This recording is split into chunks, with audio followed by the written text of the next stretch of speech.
let's make a card. We're going to start by punching out 10 daisies, and then we're going to curl each of the petals with our bone folder and thumb. We're going to layer them together using a glue dot in the middle, then punch out 5 yellow circles and also put these in the middle of each of your daisies. Now we're ready to stamp our sentiment. We're going to trim it into a tag. Cut 5 little strips of cardstock and then take a circle punch with some green cardstock and then slide it back into your punch. That's going to give you the perfect leaves.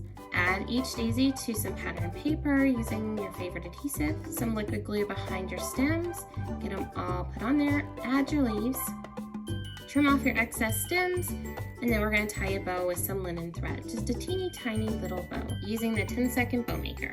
I love these little bows.